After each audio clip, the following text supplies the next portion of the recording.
एक समय की बात है, जंगल के किनारे एक छोटी सी बच्ची अपनी मम्मा और पापा के साथ रहती थी। वो छोटी बच्ची हमेशा एक लाल रंग का स्कार्फ पहने रहती थी, इसलिए सब उसे लाली कहते थे। आज लाली की दादी माँ का बर्थडे है, तो लाली की मम्मा ने उसके दादी माँ के लिए बर्थडे केक बनाया है, जो कि जंगल के उस पार रहती थी। और लाली केक को लेकर आज अपनी दादी माँ के घर जाने वाली है। मम्मा लाली को जाते समय समझा रही है कि वो रास्ते में कहीं भी ना रुके और सीधे अपनी दादी माँ के घर जाए, और हाँ, किसी भी अनजान से बात ना करे। और लाली अपनी मम्मा को बाय बोलकर चली जाती है। लाली जंगल के बीच से गुजर रही है, उसके हाथ में एक बास्केट है जिसमें वो अपनी दादी माँ के लिए केक लिए। तभी एक भूखा चालाक लोमड़ी उसे देख लेता है, लेकिन लाली लोमड़ी को नहीं देखती है।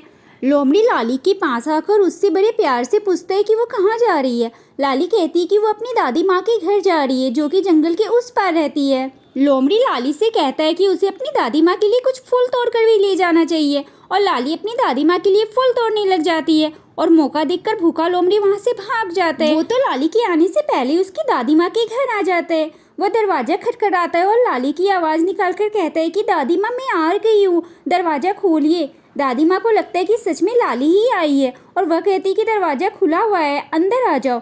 भूखा लोमड़ी अंदर आता है, जिसे देखकर दादी माँ डर से कांपने लगती है। दादी माँ भाग पाती इससे पहले ही भूखा लोमड़ी दादी माँ को एक बार में ही निकल जाता है। लेकिन भूखा लोमड़ी को तो बहुत जोर से भूख लगा था, तो उसका पेट अभी भी नहीं भरा है, और वह दादी माँ के कपड़े पहनकर बेड में लेट जाता है और लाली के आने का इंतजार करने लगता है कि लाली आएगी तो मैं उसे भी खा लूंगा। तभी लाली दरवाजा खटखटाती है, तो भूखा लोमड़ी दादी माँ की आवाज़ निकालकर कहता है कि दरवाजा खुला है, अंदर आ जाओ।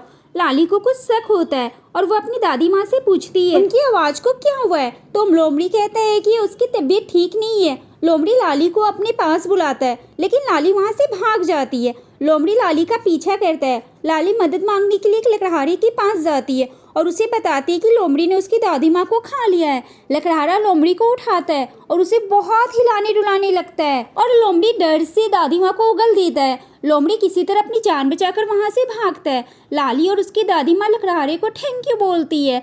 लाली अपनी दादी माँ से प्रॉमिस करती है कि वो अब से हमेशा अपनी मम्मा की बात मानेगी और किसी भी अजनबी से बात नहीं करेगी।